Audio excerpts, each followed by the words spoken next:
CBSE व semi शाळातील अपात्र शिक्षकांविरोधात संभाजी सेनेचे ढोल बजाव आंदोलन, चौकशीसह कठोर कारवाईची मागणी। शिक्षणाधिकारी संजय क्षीरसागर यांनी निवेदनकर्त्यांना 4 दिवसात कारवाई करण्याचे दिले आश्वासन। लातूर जिल्ह्यातील सीबीएसई व सेमी इंग्रजी माध्यमांच्या काही शाळांमध्ये आवश्यक शैक्षणिक पात्रता नसलेल्या शिक्षकांची नियुक्ती करण्यात आल्याचा आरोप करत संभाजी सेना विद्यार्थी आघाडीच्या वतीने सोमवारी दिनांक 13 जुलै शिक्षण विभागासमोर ढोलबजाव आंदोलन करण्यात आले। आंदोलनानंतर माध्यमिक जिल्हा परिषद लातूरचे शिक्षण अधिकारी संजय क्षीरसागर यांना निवेदन देण्यात आले।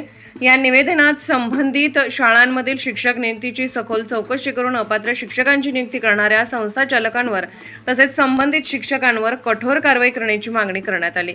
यावेळी आंदोलनकर्त्यांनी शिक्षणाचा दर्जा अबाधित राखण्यासाठी शासनाने शिक्षक भरतीतील पात्रता निकषांची काटेकोर अंमलबजावणी करावी, तसेच विद्यार्थ्यांच्या भवितव्यासाठी कोणतीही तडजोड होऊ नये अशी भूमिका मांडली।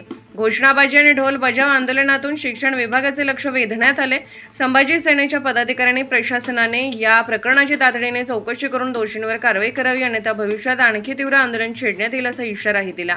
यावेळी आंदोलनकर्त्यांना शिक्षण अधिकारी संजय क्षीरसागर यांनी सांगितले की येत्या 4 दिवसात योग्य ती चौकशी करून कार्यवाही करण्यात येईल। मात्र आंदोलनकर्त्यांना सांगितले की 4 दिवसाऐवजी तुम्हाला 11 ऑगस्टपर्यंतचे अल्टिमेटम देत आहे असे सांगून शिक्षण अधिकारी संजय क्षीरसागर माध्यमिक यांना निवेदन सादर केले।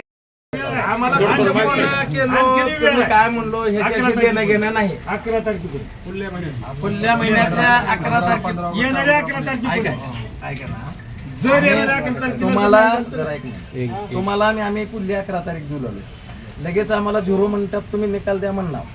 बर, आम्ही ह्याच्या पहिलं जे आंदोलन केले तुमच्या पुढे त्यावेळेस का बरं अहवाल दिले तुम्ही? आता आज 4 दिवसात म्हणताय, ह्याच्या पहिलं बी आंदोलन झालेलं आहे, तुम्हाला निवेदन दिलेलं आहे, पाठपुरावा झाला नाही, त्याच्यावर कारवाई नाही। मग आता किती दिवसामध्ये आम्हाला तुम्ही ह्याचा